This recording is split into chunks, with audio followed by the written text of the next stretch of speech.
이 시간 최지연 자매가 하나님 말씀 봉독하겠습니다.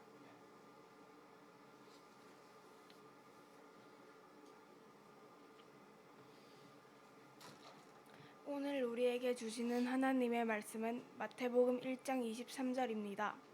제가 하나님의 말씀을 봉독하겠습니다. 보라, 처녀가 잉태하여 아들을 낳을 것이요 그의 이름은 임마누엘이라 하셨으니 이를 번역한즉 하나님이 우리와 함께 계시다 함이라. 아멘.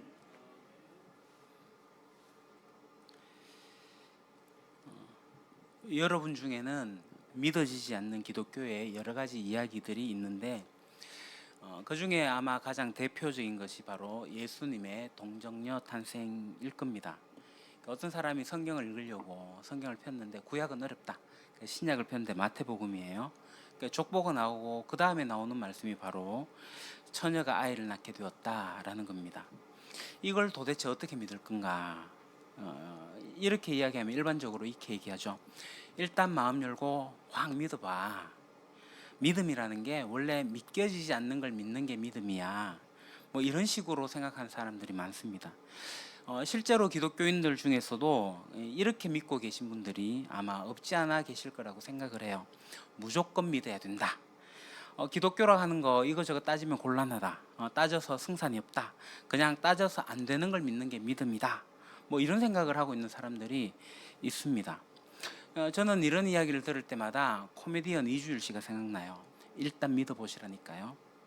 그래서 그런 이야기는 코미디언이나 할 이야기지, 기독교인이 진리를 안다고 하는 사람이 진리를 찾는 사람에게 일단 믿어보시라니까요 라고 말하는 것이 과연 타당한 것입니까? 그러면 도대체 우리는 이 문제를 어떻게 다뤄야 합니까? 왜 교회는 이 문제에 대해서 그렇게 이야기하지 않을까요? 무조건 믿어라, 무조건 믿어야 된다라는 이런 현상을 우리는 반지성주의라고 할 수 있습니다. 이 반지성주의가 뭐냐 하면 이 지성을 쓰지 않고, 그러니까 지성을 마비시켜야지만 신앙을 가질 수 있다라고 생각하는 태도입니다. 그러니까 기독교인이 되는 것은 일종의 이 지적인 자살과 같은, 그러니까 지적으로 죽어야지 신앙을 제대로 가질 수 있다라고 하는 그런 태도. 그러니까 오늘날 이런 태도가 한국 교회에 만연되어 있는 것 같아요. 이건 굉장히 심각한 병폐일 뿐만 아니라 제가 오늘 여기서 단언하는데, 저는 이 반지성주의는 반기독교적이라고 생각합니다. 반성경적인 태도입니다. 왜냐하면 성경에 나타난 하나님은, 하나님이 우리를 만드실 때 우리를 지성적인 존재로 만드셨어요.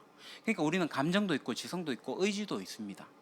비록 우리의 지성이 충분하지 못해서 세상에 있는 모든 것을 우리가 다 이해할 수 없다 할지라도 우리는 이해하지 않으면 살 수 없게 만들어졌어요. 여러분, 사람은 매사의 모든 문제에 이해해야 됩니다. 아니, 이해하기를 원합니다. 그렇다고 해가지고 다 이해하는 건 아니죠. 그러나 이해하려고 하는 게 본능이에요. 성경적으로 얘기한다면 성경의 하나님은 인간을 그렇게 만드셨다라고 얘기를 하는 거예요. 그렇기 때문에 이 하나님 만드셨는데 이 지성을 쓰지 않고 신앙을 가져야 된다라고 얘기하는 것은, 하나님이 지성을 만들어 놓고 지성을 사용하도록 하셨는데 사용하지 마라라고 하는 거니까 이게 옳지 않은, 상식적으로도 말이 안 되는 얘기입니다.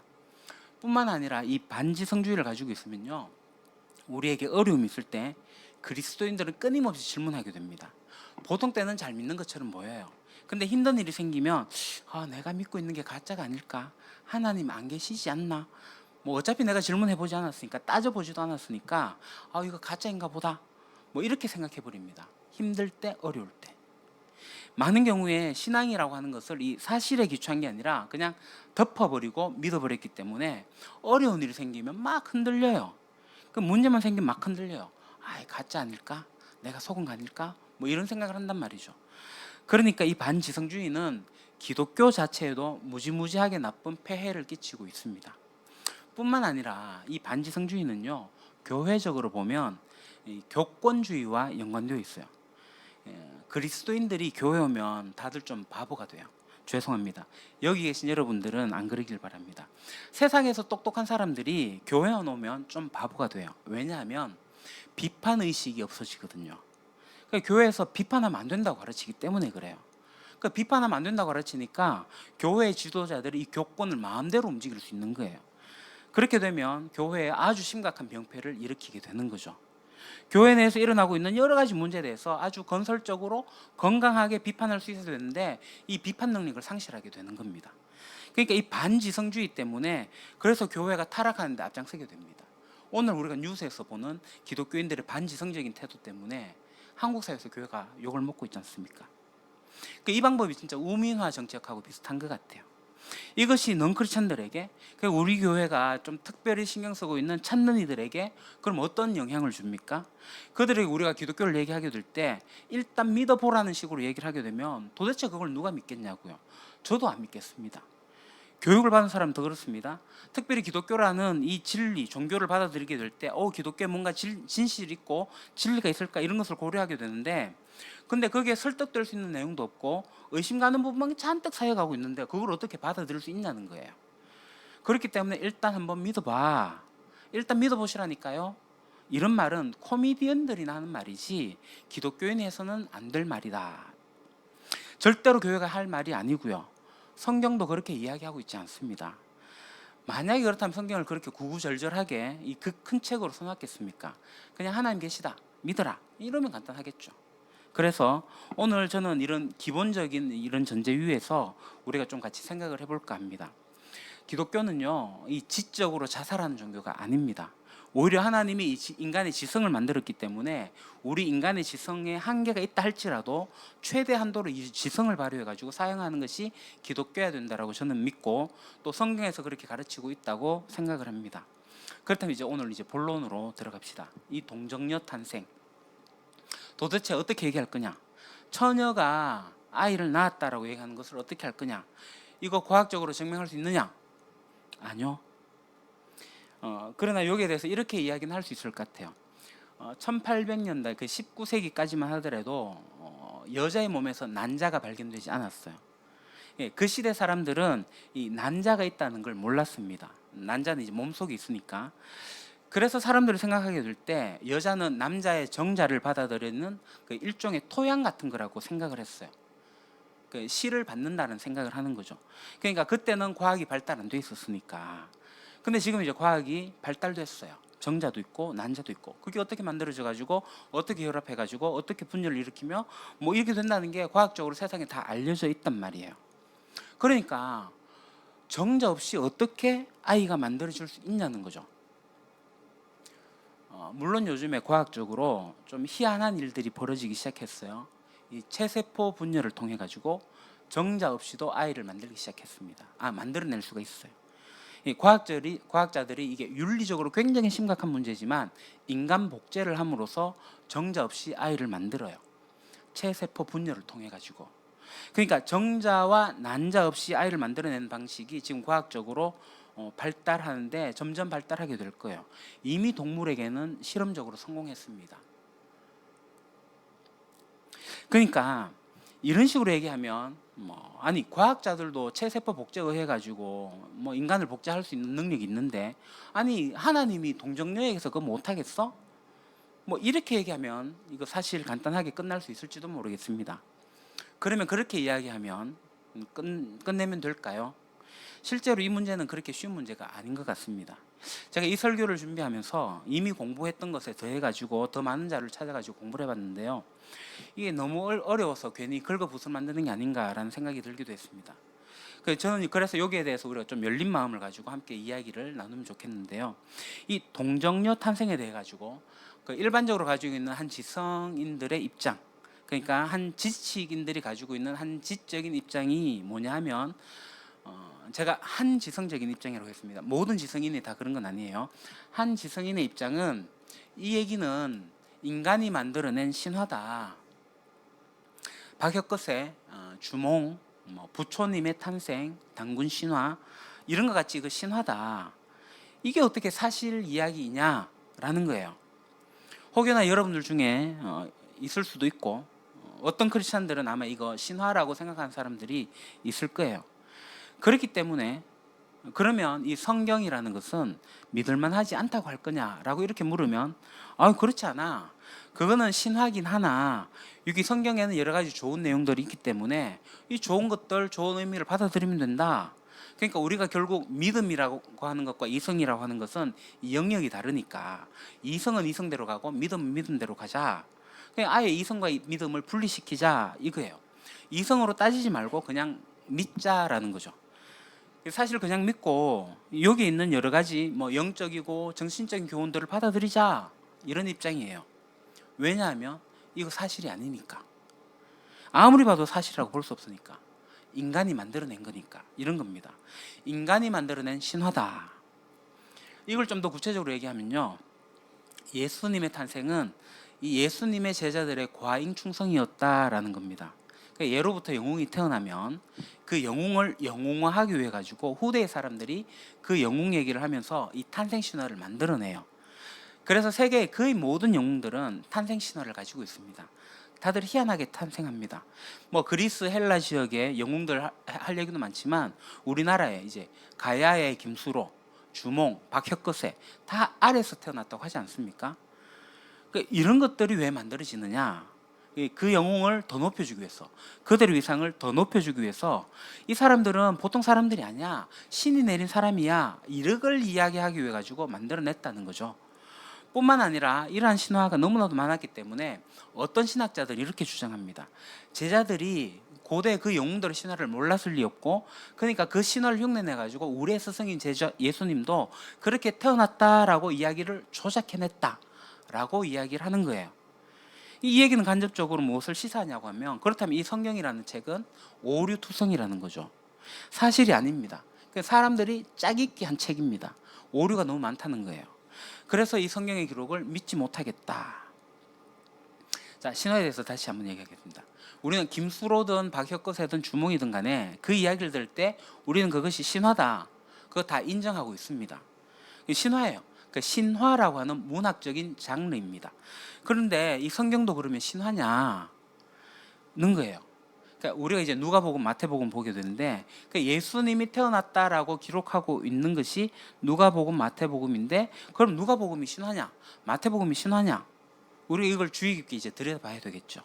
한번 봅시다. 누가복음 3장에 제가 읽겠습니다. 1절, 2절. 디베르 황제가 왕위에 오른 지 15째 해에 곧 본디오 빌라도가 총독으로 유대를 통치하고 헤롯이 분봉왕으로 갈릴리를 다스리고 그의 동생 빌립이 분봉왕으로 이두레와 드라고닛 지방을 다스리고 루사니아가 분봉왕으로 아빌레네를 다스리고 안나스와 가야바가 대제사장으로 있을 때에 하나님의 말씀이 광야에 있는 사가랴의 아들 요한에게 내렸다. 여기에 이제 여러 사람들 이야기 나오는데, 뭐 본디오 빌라도 아시죠?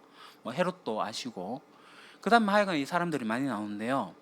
자, 누가라는 사람이 이 성경을 쓰면서, 그러니까 예수님의 탄생에 대한 기록을 쓰면서 당시의 정치적인 상황이 어땠는지, 당시의 종교적 상황이 어땠는지를 이렇게 나열하고 있습니다. 그러니까 이 누가복음 3장인데 누가복음 1장, 2장에는 예수님의 탄생에 대한 이야기가 나와요. 그 나오고 난 다음에 이제 직후에 3장 1, 2절이 나오는데, 그럼 우리가 이제 질문해 봐야 됩니다. 이 누가복음을 신화로 볼 수 있는가? 세상에 있는 모든 신화를 보게 되면요, 그 신화에 역사적으로 인정되는, 그러니까 역사적으로 분명한 사실들을 이렇게 수없이 나열하면서, 그것도 아주 정확하게 나열하면서 신화를 얘기합니까? 그럼 신화 읽어보셨잖아요. 신화는 그냥 얼버무리게 됩니다. 대부분의 신화는 사실이 아니기 때문에 그냥 그 상황을 얼버무리고 있어요. 그러니까 신화의 원래 목적은 뭐냐면 이 역사적인 사실, 팩트를 전하려고 하는 게 목적이 아니라, 그래서 역사적 구체적인 기록을 하지 않는 거죠. 그래서 신화의 대부분은 그랬다더라 이렇게 쓰고 있습니다. 근데 이 누가복음을 보니까 그 지역의 왕은 누구고, 총독은 누구고, 그 지역의 제사장은 누구고, 그래서 이 종교적인 시스템, 정치적인 시스템을 다 얘기하고 있어요. 굉장히 정확하게. 그럼 이게 맞네 라고 볼 수 있는데, 학자들이 이걸 쭉 보다가 이거 봐라, 틀렸다 하고 나타난 게 바로 이 루사니아라고 하는 사람이에요. 루사니아가 분봉왕으로 아빌레네를 다스리고, 다른 거는 이제 고대 문서들하고 이렇게 비교해 보면 로마의 문서나 이게 다 맞아 떨어져요. 근데 안 맞아 떨어지는 부분이 있는데 바로 이 부분이에요. 왜냐하면 이 아빌레네 분봉왕 루사니아가 문제인데, 누가가 기록하는, 그러니까 아빌레네 분봉왕 루사니, 이게 이제 AD 27년 상황으로 보는데, 당시까지의 기록, 그러니까 최근의 기록들을 보게 되면 이 루사니아라고 하는 사람이 아빌레네라고 하는 지역의 분봉왕으로 있었던 게 아니라 한 50년 이전에, 한 반세기 전에 카우시스라고 하는 지역의 분봉왕으로 있었다라는 자료가 있는 거예요. 그러니까 이거는 누가가 오류를 범한 거다라는 거죠. 그러니까 학자들이 그렇게 오랫동안 주장을 해왔습니다. 그러니까 누가는 믿을만한 사람이 못 된다. 이런 데서 벌써 실수가 있는데 적당히 이 얘기를 이제 끌어다 쓴 거지. 이거 누가가 실수한 거야. 그러니까 누가는 믿을만한 사람이 못 돼. 누가복음 인정할 수가 없어. 이거 굉장히 뭐 하나의 실수이긴 했으나 이거는 작은 게 아니잖아요. 근데 이 작은 게 아니기 때문에 이제 침소붕대, 이 성경 전체 봐라, 이 다 짜깁게 한 거야. 뭐 이렇게 얘기를 해왔고 성경학자들은 더 이상 할 말이 없었습니다. 근데 실제로 학자들이 최근에 비석을 발견했습니다. 이 비석에 의하면 이 누가복음이 AD 한 80년경에 쓰여진 걸로 보는데요. 학자들은 전반적으로 60년에서 63년으로 보기도 합니다. 좀 더 길게 보면 한 100년 이렇게 생각을 하는데 누가가 쓸 때의 당시의 문서들이 남아있지 않아요. 근데 비석이 나왔습니다. 비석. 비석 섞지 않잖아요. 고고하게 의해 갖고 비석이 발굴이 돼요. 이 비석을 보게 되면 AD 14년부터 37년까지 다마스커스 주변의 아빌레네 분봉왕이 루사니아였다고 발견이 됐어요. 그러니까 이 비석이 없었기 때문에 루사니아라고 하는 사람이 50년 전에 다른 지역에 분봉왕이라고 했던 그 역사적 사실이 있으니까 성경이 틀렸다 이렇게 얘기를 했는데, 다른 문서에서 발견할 수 없던 비석이 발견되면서 성경이 맞네 이렇게 돼버린 거예요.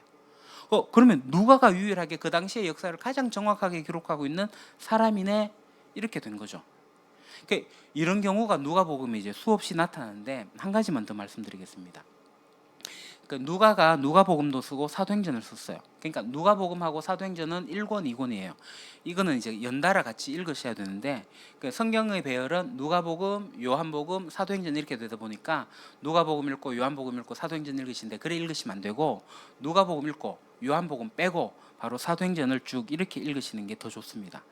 근데 이 사도행전을 보면요, 사도행전도 이제 앞서와 같은 얘기인데 17장 6절을 보면, 그러나 그들을 찾지 못하고 야손과 신도 몇 사람을 시청 관원들에게 끌고 가서 큰 소리로 외쳤다.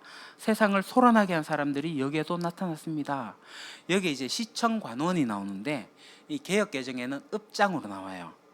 헬라어로 플리타르케스라고 하는 말인데 이 영어로 말하면 이제 시티 오피셜이에요. 그러니까 도시의 관리자라는 뜻입니다.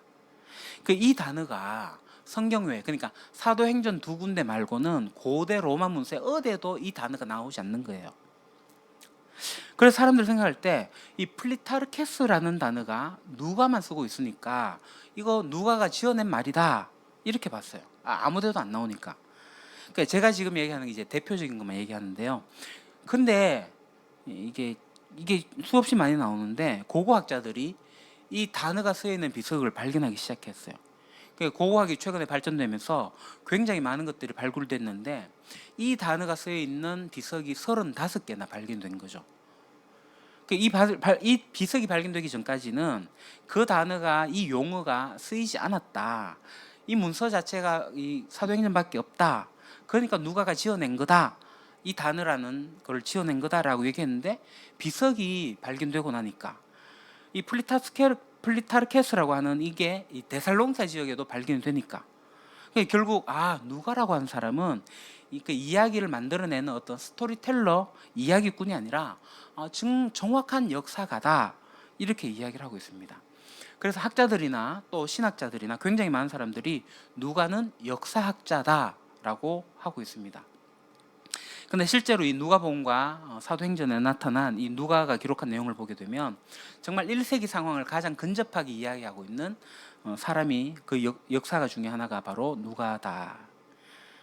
앞서 얘기했던 것처럼 정말 딴 데는 누가가 한 말이 안 나타나니까 누가가 거짓말 지어낸 거다 이렇게 생각을 했는데 무시를 했는데 그렇지 않다라는 거죠. 그러니까 제가 지금 여러분들이 하려고 한 얘기는 성경 자체가 신화라고 얘기하지 않고 있고 역사적 사실을 기술하고 있다. 그걸 강조하고 있고 오늘날 현대 역사학자들이 그걸 발견해내고 있다. 발굴해내고 있다는 거예요. 처음에 이제 지식이 없을 때는 이걸 오해했어요. 그 자유주의 신학자들이 들어오게 될 때 진짜 많이 오해를 했었어요. 그래서 성경을 난도질했던 거죠. 근데 이것들이 엄청난 양의 문서들이 학문적으로 연구가 되고 또 고고학이 발달하면서 발굴되고 있으면서 여러 사람들에게 호도할 수 있는 여러 가지 문제들을 이제 잘 이야기할 수 있게 되었다. 그러니까 성경 자체는 지금 신화가 아니다라고 하는 거예요. 자, 두 번째로 넘어갈게요. 그렇다면 예수님의 탄생에 대해서 두 가지 문제가 있는데 그 중에 제일 큰 문제가 뭐냐면 마태복음과 누가복음의 예수님의 탄생 이야기가 어긋난다는 거예요. 틀렸다라는 거예요. 마태복음은 예수님이 태어날 때 헤롯 왕 때 태어났다 하고 누가복음은 예수님이 구레뇨가 통치할 당시에 태어났다라고 얘기를 해요. 사람들이 이걸 보면서 뭐 그게 그거지 뭐 구레뇨는 로마 사람이고 헤롯은 이두메 사람 그러니까 유대 사람이니까 뭐 그렇게 겹칠 수 있지 이렇게 생각하는데 이 학자들은 그게 단순하지가 않죠. 헤롯 왕 때가 언제예요? BC 4년이에요. BC 4년. 그러니까 헤롯이 죽은 때가 BC 4년이에요. 그러니까 이게 어느 정도까지 추측할 수 있냐면 유대 역사가 요세푸스의 기록에 의하면 헤롯이 월식이 있기 전에 죽었다라고 합니다. 그러니까 BC 4년 3월 12일부터 4월 11일 사이에 죽었을 걸로 봐요. 그러니까 헤롯이 BC 4년에 죽은 거예요. 그럼 예수님이 언제 태어나야 돼요? BC 4년 이전에 태어나야 되잖아요. 그러니까 헤롯 때에 예수님이 태어났으니까. 근데 누가복음에는 누구 통치 때 태어났냐고 하면 구레뇨. 근데 이 구레뇨는 기록에 보니까 AD 6년부터 이스라엘을 다스렸어요. 이제 이야기 끝났죠.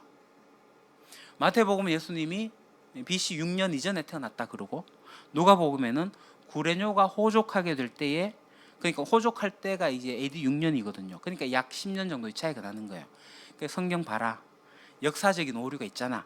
지금까지 얘기했던 것처럼 이렇게 얘기를 해요. 누가가 틀렸어. 그러니까 성경은 짜집기 한 거야. 만들어낸 거야. 그런 얘기를 합니다. 그런데 여기에 대해서 사도행전 5장 37절을 보게 되면요. 그 뒤에 인구 조사를 할 때에 갈릴리 사람 유다가 일어나 백성들을 꿰어서 자기를 뒤따라 반란을 일으키게 한 일이 있어. 그도 죽으니 그를 따르는 사람들은 다 흩어지고 말았어. 자, 그 뒤에 인구 조사를 할 때에 반란이 일어났는데 이 반란이 6년 7년에 일어난 거예요. 그러니까 바로 구레뇨가 인구 조사할 때 일어났던 거죠. 그러니까 요세푸스라고 하는 유대 역사학자가 자세하게 기록하기 때문에 우리가 이걸 알 수가 있어요. 그러니까 AD 6, 7년에 실제 퀴리오스 구레뇨가 퀴리오스였어요. 그러니까 이제 문제가 되는 거예요. 자, 이걸 잘 들여다보면 그러면 누가가 이 인구조사 헤로드 왕 때 인구조사가 있었고 또 이 구레뇨 때 인구조사가 있었는데 이게 두 번 있었는데요. 이걸 그럼 누가가 혼돈하고 있었을 건가라는 것에 퀘스천이 있는 거죠. 자, 다시 한번 누가복음 2장에 그때 아우구스투스 황제가 칙령을 내려 온 세계가 호적을 등록하게 되었는데 이 첫 번째 호적 등록은 구레뇨가 시리아의 총독으로 있을 때 시행한 것이다. 자, 아우구스투스 황제가 칙령을 내려가지고 온 세계가 호적을 등록하게 되면서 뭐라고 얘기하냐면 이 첫 번째 호적 등록은 그러니까 첫 번째 호적 등록이란 말을 쓰고 있어요. 그러니까 이 첫 번째 먼저 번에라는 거죠. 5장에 넘어가면은 사도행전에 보게 되면 그 뒤에라는 말을 쓰고 있고요. 그러니까 첫 번째 호적 등록과 사도행전 5장 30절에 그 뒤에 있는 인구조사, 그러니까 인구 센서스가 두 번 있었다. 이게 같은 게 아닐 거라고 봅니다.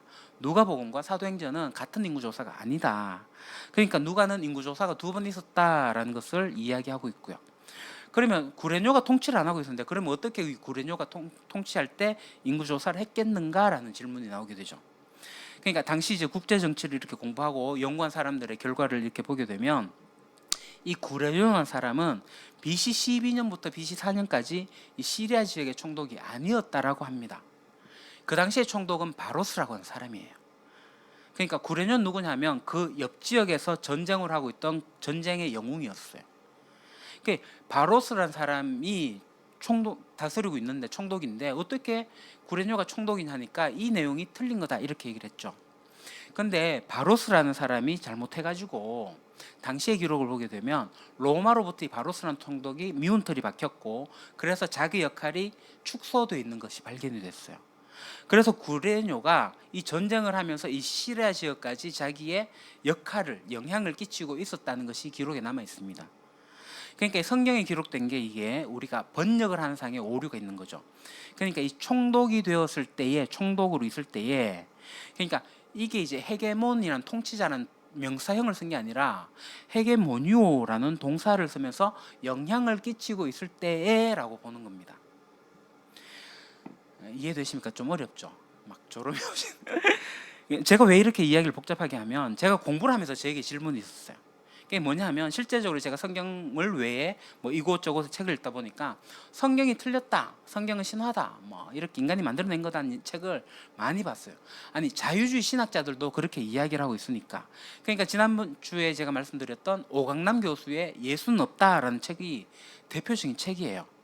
그거 읽게 되면 여러분 성경이 다 가짜구나, 다 짜여진 거고 짜깁기구나 이런 생각이 들어요. 그래서 제가 이제 신학을 공부하면서 이런 이슈 하나하나를 들여다볼 때 이거 쉽게 얘기할 수는 없구나라는 걸 알게 됐어요.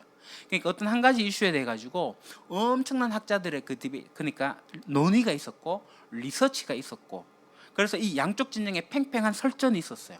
그 뒤에. 그러니까 누가복음이 언제 쓰여졌냐, 에베소서가 언제 쓰여졌냐, 고린도전서가 언제 쓰여졌냐, 물론 고린도전서는 좀 쉽지만 에베소서가 언제 쓰여졌느냐, 이거 하나만 가지고도 그 연도를 파악하는데 엄청난 자료를 가지고 수천 페이지를 읽으셔야지 그게 몇 년도경 이렇게 이야기를 할 수 있는 거예요. 그러니까 엄청난 학문적 토양이 밑에 깔려 있다는 거죠.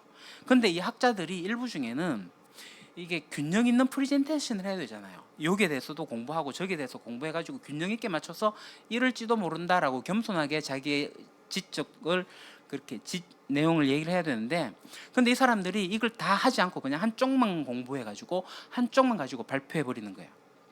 그럼 어떻게 되냐면 이걸 모르는 사람이, 전체 내용을 모르는 사람이 한쪽 부분만 얘기하고 있다 보니까 그런가 보다, 이 신학자 일 얘기하다 보니까 그런가 보다, 이게 문제인 거예요. 그러니까 제가 하나 더 얘기할게요. 오강남 교수가 이런 말을 합니다. 예수님이 동정녀에게 탄생하지 않았다라고 하는 것은 이 기독교의 고대 문서에도 나타나지 않는다. 그러니까 이분이 자기 책 196페이지에 바울 서신에 이 언급이 없다. 그냥 여자에게서 나왔다라고 얘기를 해요. 그러니까 갈라디아서 4장 4절을 얘기하면서 아마 바울은 동정녀 탄생, 처녀 탄생이라는 것을 들어본 적도 없을 거다라고 이야기를 하고 있는 거죠. 갈라디아 4장 4절. 그러나 기한하셨을 때에 하나님께서는 자기 아들 보내셔서 여자에게서 나게 하시고 또한 율법 아래 놓이게 하셨습니다. 이거 봐라, 여자라고 하잖아, 이거 처녀라고 하지 않았다, 동정녀라고 하지 않았다, 수처녀라고 하지 않았다, 이런 얘기를 하는 거예요. 언뜻 들어보면 정말 그러네? 라고 그렇게 생각할 수 있어요. 근데 바울이 갈라디아 4장 4절에서 이야기하려고 하고 있는 이 단어는 이것도 또 복잡하게 얘기할 수 있습니다. 자, 나게 하시고 라고 하는 이 단어가 기노마이라고 하는 단어를 쓰고 있는데, 이게 나타라는 원래 단어는 게나오라는 거예요. 그러니까 이 일반적인 나음이 아니라 기노마이, 특별한 나음이다라는 거죠. 그러니까 특별한 탄생일 거라고 보는데 또 여기에 대해서 이렇게만 또 이야기할 수가 없어요. 이거 가지고 예수님의 탄생은 처녀 탄생이다라고 얘기할 수 없는 거죠. 그런 이야기를 제가 다 생략하고, 그러니까 바울이 이 본문을 통해서 이야기하려고 하는 게 뭐냐면, 그러니까 여자에게 낳았다는 게 중요한 게 아니에요. 하나님이 자기 아들을 이 세상에 보냈다는 게 중요한 거예요. 그게 지금 중요한 거예요. 그래서 이 세상에 보내셨는데 여자에게 나게 하셨다라는 거예요. 그러니까 바울에게는 예수님이 처녀에게, 동정녀에게 태어났다는 사실은 하나님이 자기 아들을 이 세상에 보내셨다는 사실에 비해 갖고 너무나도 국지적인 작은 일이에요. 한번 생각해 보십시오. 하나님이, 그 크신 하나님이 자기 아들을 세상에 보내셨어요. 엄청난 사건이에요. 그것도 여자를 통해서 보내셨어요. 거기서 그게 처녀다 아니다, 뭐 이 이야기를 지금 바울이 할 이유가 없는 거죠. 그러니까 4장 4절 같은 경우에는 아주 명약관하게 그 사실 자체, 바울이 이렇게 집중을 하고 있지 않아요. 그게 더 중요한 사실임에도 불구하고 더 큰 중요한 사실이 있기 때문에 그래요. 한번 생각해 보십시오. 하나님이 자기 아들 세상에 보내셨어요. 그 얘기를 하고 있는데 거기서 여자라고 한 단어를 썼기 때문에 처녀가 아니다 라고 얘기하는 것은 이 논리의 비약이 있는 거죠. 그뿐 아니라 이 바울 같은 경우에도, 바울의 서신 보시면 아시겠지만 여러 군데서 예수님은 이미 태어나기 전에 존재하신 분이라고 이야기하고 있습니다. 곳곳에서 얘기하고 있어요. 여러분, 제가 막 서둘러 말씀을 드렸는데요, 저는 일부 학자들이 자기의 주장, 자기 일부의 그 책들을 읽고 그걸 가지고 뭐 막 이렇게 주장하면서 성경을 믿을 수 없다라고 얘기를 하는 것에 대해서, 그래서 예수는 신화다라고 얘기하는 것에 대해서 어떤 지적인 분노가 있습니다. 그렇게 얘기할 때 그렇게 얘기하는 사람들 그 방법은 잘못된 거예요. 그러니까 양쪽을 균등하게 보여주고 이 이야기들을 하면 좋겠는데 그러니까 실제로 일반 독자들은 그것을 읽으면서 그걸 알 수 있는 능력이 없을 뿐더러 많은 지식인들이 그렇게 하고 있지 않다는 거죠. 그러니까 일방적으로 그렇게 서버리는 거죠. 그러니까 이거는 저는 어떤 거라 생각하냐면 기독교의 반지성주의와 거의 비슷하다고 봅니다. 일부 기독교인들이 무조건 믿으라라는 그 의식과 자기가 주장하는 걸 위해 가지고 여러 가지들을 편집하고 그것만 이야기하고 있는 태도가 이게 비슷한 게 아닌가, 그런 느낌을 지울 수가 없어요. 오늘날 가짜 뉴스의 생산도 그런 거 아닙니까? 전체적으로 보지 않고 자기 것만 주장하고 있거든요. 오강남 교수가 얘기하는 게 바로 그거예요. 그러니까 예수님의 탄생 이야기는 그렇기 때문에 신앙의 눈으로 읽어야지 역사적 이야기를 읽어서는 곤란하다. 역사적으로 보지 말고 신앙의 눈으로 보자, 이거예요. 아니에요. 정말 우리가 얘기해야 돼요. 사실이 아닌 거를 사실로 치고 그걸 믿고 있는 것이 진짜 믿음이라고 생각하십니까? 사실이 아닌데 어떻게 자기 목숨을 걸 수 있다고 생각해요? 아, 목사님 뭐 그거 정신적으로 좀 고상해지는 거지 뭐 목숨까지 걸 일이 있습니까? 뭐 적당히 살다가 타협도 하면 되죠. 이렇게 이야기하는 사람이 있을지 모르겠지만 제가 생각할 때요, 일반적인 사람, 그러니까 보통 사람들이 진리라고 생각하는 거, 그 진리가 우리에게 정신적이고 영적인 유익을 줄 뿐만 아니라 그보다 더 중요한 것은 그것이 팩트, 사실이어야 됩니다. 그게 사실이 아니면 내가 믿고 싶어하는 것을 믿는 자기 최면에 빠지게 돼요. 여러분, 자기 최면 빠지면 안 됩니다. 근데 많은 사람들이, 심지어 신학자들이 이런 논쟁을 거치면서 그냥 덮읍시다, 그런 넘어간 태도를 보이기도 한다고요. 제가 얘기하는 거 예수님의 탄생 이야기 그 신앙의 눈으로 읽어야 된다, 아닙니다. 그러니까 저는 정말 질문하고 싶은 게 그거예요. 그럼 우리는 도대체 어떤 예수를 믿기를 원하는가? 어떤 예수를? 그 역사적으로 사실이 아닌 그 예수를, 성경에 나와 있는 그 예수님의 이야기를 다 빼버리고 또 어떤 걸 집어넣어 가지고 어떤 예수를 믿겠는가 하는 거예요.